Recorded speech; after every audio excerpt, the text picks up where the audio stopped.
با هدف برطرف نمودن پایین‌روی میزان تولد، دولت ایران تنظیم یک ضمیمه و یا اپلیکاسیون تلفن هوشمند را تصدیق کرد. در این کشور اسلامی که مناسبت آزادی جوانان و خانم‌ها بیرون از چارچوب عائله امکان ندارد، ضمیمه همدم برای به هم آوردن جوانان و خانم‌ها سهمگیر خواهد بود. ضمیمه را یک نهاد فرهنگی مربوط با دولت ایران تهیه نموده است.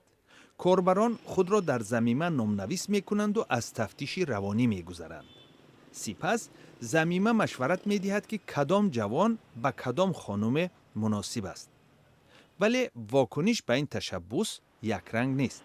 این کار انگار شخصیت خانوما رو میخواد زیر سوال ببره. چیز جالبی نیست که یک زن بخواد بره خودش رو معرفی کنه، چون من چیزایی که قبلا خودم یه بار یه نمونه دیده بودم، حتی قد خانوم، وزن خانوم اومده بود. این انگار یه جوری توهینه به یک زن به نظر من. همصحبت دیگری خبرنگار رویترز از این اقدام پشتیبانی میکنه. جوانای ما نمیرن سمت اپلیکیشن‌هایی مثل تیندر که در واقع مال کشور ما نیست، حالا مجبور میشن از فیلتر شکن استفاده کنن برن سمت اونا. به نظر من آروم آروم اگه این فرهنگش جا بیفته خیلی میتونه مناسب و خوب باشه واقعا.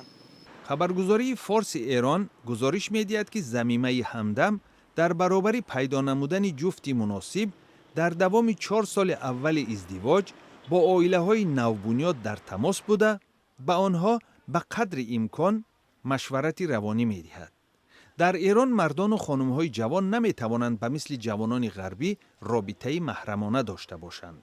اما جوانانی هم هستند که نمی‌خواهند خویشاوندانشان سرنوشت آنها را حل کنند. خودم اصلا موافق نیستم با نوع سنتی همسریابی که یک خانواده برای در واقع آدم همسرش رو انتخاب میکنه، چون تقریبا مشارکت آدم برای انتخاب همسر خیلی میاد پایین اون موقع.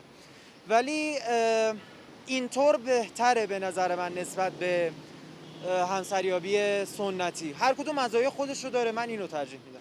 بعضی منصبداران ایرانی اظهار نگرانی میکنند که اگر در جمهوری اسلامی میزان تولد بهبود نیابد، به زودی اهالی ایران در قطار کشورهای پیرانسال شامل خواهد شد. امروز برای این ازدواج بسیار مشکلات زیادی داریم. مشکلات فرهنگی، مشکلات اقتصادی، مشکلات رفتاری، خیلی. با اشاره به این وضعیت تخمیناً 10 سال پیش ایران لایحه‌های برنامه‌ریزی عائله و کاهش میزان تولد را خاتمه بخشید. سال 2014 پیشوای روحانی ایران آیت الله علی خامنه‌ای فتوا صادر نموده ابراز داشت که افزایش اهالی هویت ملی را بالا برداشته به تأثیر ناخوشایند غرب مقاومت می‌کند.